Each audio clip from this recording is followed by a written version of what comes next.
Welcome to this week's edition of Rare Diseases Updates, covering the latest breakthroughs. Brought to you by LucidQuest. In Bulgaria, a landmark legal ruling is transforming patient access. The Supreme Administrative Court overturned age-based restrictions on drug reimbursement, setting a key precedent for patients with rare diseases and cancer. This decision challenges Bulgaria's restrictive positive list and expands access to life-saving therapies. In the U.S., President Trump's proposed $18 billion cut to the NIH budget is raising alarm. Researchers warn of halted trials and lost momentum in rare disease research. A Maryland family seeking HABC treatment highlights the urgency. Meanwhile, UK biotech Synaptics Bio struggles to secure funding amid global headwinds. In Canada, the Canadian Organization for Rare Disorders is calling on provinces to activate the $1.4 billion Rare Disease Fund. The group urges investment in diagnosis, mental health, and cross-border care, not just drug access, as most funds from the 2023 strategy remain unused.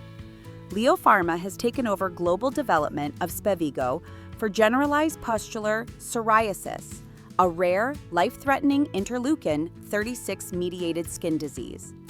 The deal includes worldwide commercialization rights and expansion to additional indications. Ultragenyx's gene therapy UX111 for Sanfilippo syndrome A was rejected by the FDA due to facility issues, not clinical data. Despite the setback, resubmission plans are likely, and analysts remain optimistic. A groundbreaking case from NYU Langone reports reversal of paralysis in an 8-year-old using experimental 4-HB CoQ10 therapy for mitochondrial disease. The patient regained mobility after 2 months, marking a potential turning point in mitochondrial treatment development. Rugonersen, an antisense therapy for Angelman syndrome, showed early promise in a Phase 1 trial involving 61 children. Improvements in EEG and behavior were noted. The therapy restores UBE3A expression, with Phase 3 planned for 2026.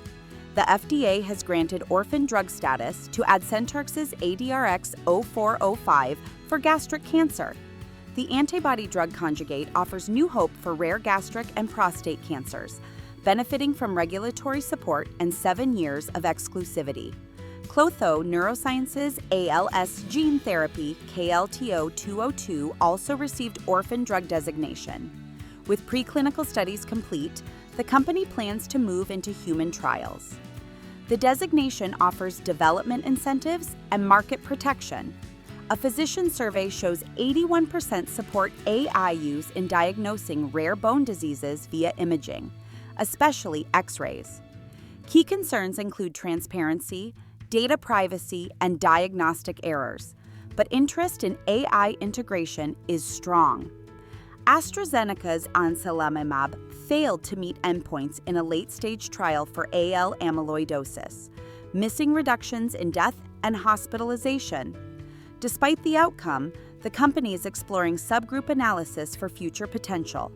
The FDA has granted orphan drug designation to SH110, an oral glioma treatment designed for patients with swallowing difficulties.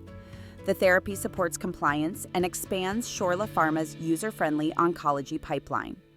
Lastly, Acela Health is highlighting its patient-first model in rare disease therapy distribution. A podcast series outlines flexible strategies that boost access, personalize care, and support long-term therapeutic success. Stay ahead in rare diseases research. Like, share, and subscribe for weekly updates.